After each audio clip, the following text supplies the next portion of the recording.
Olá! Eu sou a Roberta e esse é o canal História com Damasco. Nos vídeos anteriores eu disse que teria uma surpresa. E essa surpresa está com a gente hoje, comigo, no História com Damasco, a palhaça Aquarela. Bem-vinda! Olá, Roberta! Olá, todo mundo! Hoje a Roberta me convidou especialmente para a gente falar de um assunto muito importante: o início da formação da sociedade brasileira. É isso mesmo. E hoje nós vamos falar sobre os índios. Quem está chegando no canal agora, que não assistiu os vídeos anteriores, eu convido a se inscrever no canal e dar uma olhadinha nos outros vídeos, que aí a gente já falei algumas coisas sobre índios nos outros vídeos. Mas hoje a gente vai mergulhar nesse universo, hoje a gente vai descobrir muita coisa com sabor de Damasco. Que delícia! Bem, quando os portugueses, chegaram aqui, eles já foram chegando e tudo mais, e a gente sabe que já tinha gente morando aqui, nesse paísinho aí que você está mostrando, que é o Brasil, não é isso, Aquarela? É isso mesmo, e esse é o português. E eles encontraram muitos índios vivendo pelos rios, na costa dos rios. Porque quando os portugueses chegaram, sabe, Aquarela, eles ficavam igual caranguejos, só pelas beiradas, não conheciam muito o território, grande, imenso, mas eles ficaram ali, porque eles vieram de barco, nas caravelas, Então, eles ficaram por ali só olhando e encontraram muitos índios vivendo ali na bacia dos rios Paraná, Paraguai, e eram os tupis, guaranis. E também, depois de uma certa parte desses rios, depois, um pouco mais, existiu uma outra presença indígena, que eram os tapuias. E eles não falavam, os tupis guaranis falavam uma língua, tinham uma cultura, e os tapuias falavam outra língua, falavam línguas diferentes, mas eram muito numerosos e estavam por toda a costa, brasileira. Entendi. Então tinham os índios tupinambás que falavam a mesma língua e tinham uma mesma cultura, e os índios tapuias que falavam outra língua e tinham outra cultura? Quase isso. A cultura era muito parecida, porque estava todo mundo ali na mesma região, assim, bem próximos. Mas eles falavam línguas diferentes. Agora, os tapuias, eles não eram só, assim como os tupis guaranis, os que também eram chamados de tupinambás, eram grupos de índios, os tapuias também representavam uma galera muito grande, que não eram só eles, entendeu? Junto com eles tinham os goitacás, os amorés e os tremembés. Eles interrompiam, a presença tupi-guarani em algumas partes desse litoral. Caramba, Roberta, deixa eu ver então se eu entendi bem. Tinha os índios tupinambás, os índios tapuias, que também eram chamados de goitacazes, aimorés, e ainda por cima tinha os índios tremembés. Caramba, quanto índio! Muito, muito. E você pensa que acabou? Eram tantos índios, quando os portugueses chegaram aqui, que eles começaram a identificar de forma impressionista como se fosse uma nação indígena, porque ainda tinham os carijós, os tupiniquins e os tamoios. Eram muitos, eram numerosos. Por isso que eu digo de forma impressionista. Eles chegaram, meu Deus, quanta gente, quantos índios eles iam, sabe? Imagina, você chegou a conhecer os tupi-guaranis, ou os tupinambás. Andou mais um pouquinho, tinha os tamoios, que a gente já viu que tinha outro grupo. E ainda assim não acabava, ainda tinha os carijós, ainda tinham outros. Então, assim, era índio para tudo quanto é lugar que você passeasse aqui no Brasil. Caramba, Roberta, como é que já tinha tanta cultura indígena aqui antes mesmo dos portugueses colocarem um pé no Brasil? Eu fico me perguntando como é que será que foi esse encontro. Não foi nada fácil, Aquarela. Por quê? Porque, assim, os portugueses, quando saíram de lá de Portugal, nos seus navios, nas suas caravelas, né? Com os seus costumes, com os seus pensamentos. Imagina, quando você vai viajar para algum lugar que você não conhece. Tudo que você leva na bagagem são os seus pensamentos, são os seus conhecimentos, aquilo que você sabe. Então, quando eles chegaram aqui, que eles viram esses índios tão diferentes, eles tomaram um baita choque cultural. Não só eles, como os índios também, eles ficaram naquela coisa de estranhamento. Quem é você?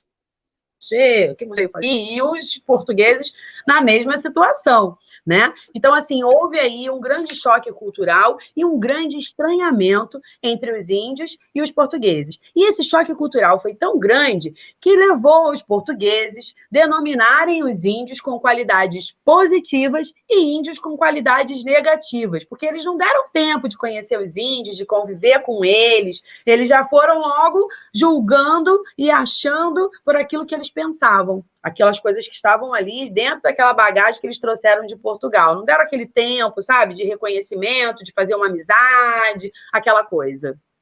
Entendi. Eles eram, então, vistos como malvados e bonzinhos, né, Roberta? Exatamente.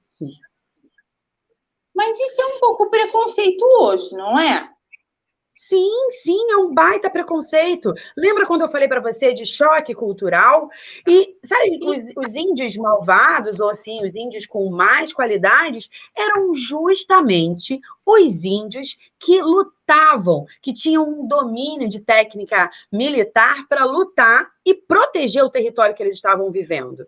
Então, por causa disso, eles eram classificados pelos portugueses como índios maus ou índios com mais qualidade, porque eles enfrentavam, eles iam para a luta, sabe? Não vai levar meu território assim, não vai ser uma coisa fácil, entendeu? Entendi.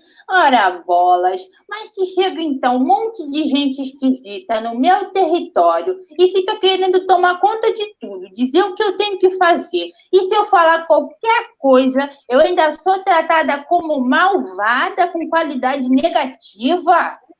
Ah, não, Roberta, eu acho que resistência não é rebeldia. Eu concordo com você. Não é mesmo. Eles estavam resistindo e protegendo o território deles. Mas, infelizmente, os portugueses não pensavam assim, e o que a gente acaba conhecendo é um pouco mais da visão dos portugueses do que da visão dos índios. Roberta, uma vez eu li num livro que os índios viviam como animais selvagens da floresta e gostavam de comer carne humana. Pois é. Esse tipo de relato é o que ainda continua permanecendo, né? Continuidade desse pensamento equivocado dos portugueses. Os índios comiam carne humana? Sim, os índios comiam carne humana. Mas existe todo um contexto aí, sabe, Aquarela? Não é simplesmente assim, ó, vou pegar esse índio aqui e vou lá e, ó, vou comer ele. Não era isso. Nas batalhas que existiam entre as tribos, entre uma tribo e outra, então, quando aquela tribo que perdia, aqueles guerreiros da tribo perdedora eram capturados e participavam desse ritual canibalístico, aonde os índios que ganhavam acreditavam que comer esses guerreiros derrotados, eles estariam adquirindo essas características deles. Ou seja, se era um índio muito forte, eu comer ele, eu vou ficar forte também. Se ele era muito esperto, se ele tinha domínio de estratégia, ele sabia tudo como ganhar uma guerra, automaticamente, eu comendo aquele índio, eu estaria adquirindo essas características. Então, assim, esse ritual, para eles, tem esse sentido de se tornarem mais fortes, mais experientes, mais capazes de enfrentar as próximas lutas. Entendi. E você falando desse jeito até que faz bastante sentido, Roberta. Afinal de contas, era a cultura deles. Mas, Roberta, como é que os índios viviam? Eles viviam de uma maneira tão gostosa, Aquarela. Eles viviam soltos pela floresta, felizes, integrados com a natureza. Os tupês guaranis, por exemplo, eles gostavam de pescar, caçar, coletar os alimentos das árvores, né? E agora, uma coisa que a gente precisa dizer aqui, que é verdade, é que eles não tinham muita preocupação com a preservação. Imagina, o Brasil também não estava nada devastado e precisando disso. Mas mesmo que tivesse, né, as práticas indígenas para retirada do que eles necessitavam não chega a ser nem de longe, né, as práticas que os homens brancos fazem hoje, como, por exemplo, jogar mercúrio na água dos rios, vir lá naquelas motosserras e derrubar um de árvore de uma vez, né? O índio, coitado, ele conseguia derrubar uma ou duas para fazer suas ocas e tudo mais. Então, assim, quando acabava, né, os alimentos, as coisas que eles precisavam naquela região, eles migravam para outra região, certo? Entendi. Então, os brancos, eles sempre foram muito mais agressivos com as suas tecnologias do que os índios, não é, Roberta? Eu acho que eu estou começando a entender essa história. Mas eu estou aqui me perguntando, como é que será que os índios pensavam sobre os portugueses que chegaram lá? Muito bem, muito espertinha essa pergunta. Bem, os índios, antes dos portugueses chegarem, eles recebiam muito as visitas dos pajés, que eram como se fossem líderes religiosos daquelas tribos. Então, eles viajavam de tribo em tribo, ou muitas das vezes para curar as pessoas, né? Ou para trazer ali algum conhecimento que eles absorviam do contato com a natureza, com aquela espiritualidade que tinham nas tribos, e eles costumavam a falar de povos que viviam em terras muito distantes, né? E que tinham costumes muito diferentes, e que também eram muito poderosos, muito fortes. Então, quando os portugueses chegaram aqui nas suas caravelas, totalmente diferente do que eles já tinham visto na vida deles, né? Com aquelas roupas e tudo mais, eles começaram a desconfiar. Será que essas são aquelas pessoas que os pajés contavam para a gente? Então, eles começaram a associar. E os brancos, né, os portugueses, passaram a ser para eles temidos, admirados e também muito odiados, viu, Aquarela? Entendi. E os índios que esses portugueses encontraram, eles eram unidos, eram desunidos, era mais ou menos, era uma grande nação indígena, como é que eles eram? Ai, como eu queria falar para você que era uma grande nação indígena, muito unida, muito forte, né, e detentora desse território. Mas, infelizmente, a história não é bem assim. Na verdade, os índios, eles viviam meio que separados, cada um na sua tribo, cada um na sua aldeia. Existia aí uma briguinha, né, pelos territórios. Lembra que eu falei que quando acabava o alimento num território, eles migravam para outro, e aí, de repente, quando chegava no outro território, se já tivesse gente morando, acontecia aquele choque, né? Aquela briga, aquela luta por território. E os portugueses, muito espertinhos, ficavam só, ó, de butuca, só de olho, vendo quem não se dava com quem não, né, não se entendia, e acabou fazendo alianças, pegando índios, né, para ajudarem eles a enfrentar as tribos rivais. E então, assim, muitas conquistas, por exemplo, foi com a ajuda dos índios, porque os portugueses não conheciam o território. Os portugueses não sabiam muito da cultura dos índios e como eles iam se estruturar e tudo mais para aquela batalha. Então, graças a essas alianças que os portugueses fizeram com algumas tribos, sendo rivais de outras, que eles conseguiram grandes vitórias. Caramba, e ainda quer dizer, então, que ainda teve índio que se uniu aos portugueses? Mas e a cultura deles? O que aconteceu, Roberta? Essa parte eu não gosto de falar muito, né? Porque é triste. Porque, assim, tanto os índios que se aliaram aos portugueses, quantos índios que foram capturados pelos portugueses sofreram uma grande violência cultural. Por exemplo, os padres jesuítas vieram para cá com esse objetivo de catequizar os índios, de fazer com que eles aprendessem a cultura dos portugueses, a religião dos portugueses, ou seja, eles tinham que abrir mão daquilo que eles eram, daquilo que eles acreditavam, daquilo que eles faziam, para fazer exatamente o que os portugueses estavam ensinando e exigindo, né? Então, isso fez com que muitos índios fugissem, resistissem em forma de fuga, né? Adentrando o território brasileiro, indo até para lugares mais pobres, né? Com uma condição de vida inferior do que eles viviam, mas foi a única maneira que eles encontraram de preservar a sua cultura, a sua língua, foi ir se intocando para dentro das matas brasileiras.